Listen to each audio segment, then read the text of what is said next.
If you obey a commandment, does that bring you closer to the commander? The answer is no.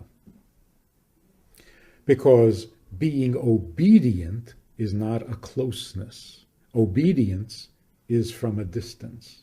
You obey a general, you obey a king, you obey a president? No. You obey somebody in authority because they're distant from you. They're way beyond. They've got all the authority, you've got none. So obedience is a way of responding to someone who is far from you. It doesn't get you close.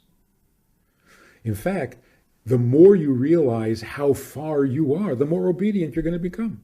Because you can't argue with this. You can't fight this. This is the principle. You can't fight the principle. So you obey the principle. Getting close is a whole different thing. So to get closer to somebody, or to get closer to God, you have to be invited. You can't unilaterally decide, I'm going to get closer to God by being spiritual. You're not getting closer to anybody by doing your own thing. So if I wanted to get closer to you, there are certain conditions. First of all, I have to determine whether there is anything closer to you. Is there anything more precious to you than me?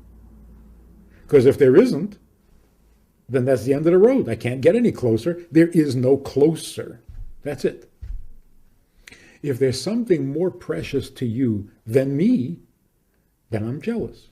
I want that closeness that you have with whatever it is, with your life. So the first thing is I have to know that there is something closer to you than me. Step number 2, you have to tell me what it is. You're not going to tell me what it is. You're closing the door. You're not letting me in. If you tell me what it is, but you don't want me involved, you're not inviting me, then that's it. I can't get any closer. I can follow you around. I can stalk you. I can be a pest and a nudnik. It's not going to get me closer.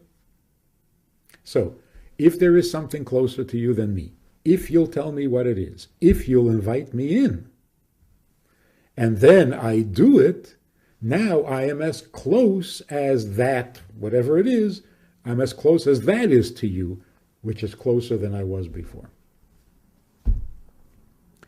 So, if doing a mitzvah gets me closer to God, what does that say about the mitzvah? If keeping kosher gets me closer to God, what does it say about keeping kosher? It means that this is something really precious to God. He told me that it's precious to him in the Torah. He told me that I'm invited to join him in this so that I will be as close to him as his commandments are to him. But if his commandments are not precious to him, if he doesn't really need them or care about them, and yet he tells me to do them, that's nasty. That's like saying, stay busy with things I don't care about. That's closeness? That's terrible. So in order to appreciate getting closer to God through a mitzvah, we have to appreciate the closeness of the mitzvah. So when God says, I created the world in 6 days and on the 7th I rested, and it is my holy day, keep it with me. Observe the Shabbos with me. Observe my Shabbos. Now I hear you. Now I hear what you're saying. Shabbos is special to you, and you're inviting me to be part of it. So I can be as precious to you as Shabbos is. I get it. That's closeness, not just obedience. So we have to, in a sense, redefine or give a new connotation to the word commandment. Because mitzvah means much more than the English word. Mitzvah means attachment. Get attached, get connected, get closer. Commandment implies distance. So the English doesn't serve us well in this instant. Partner with Rabbi Friedman. Visit itsgoodtoknow.org/support.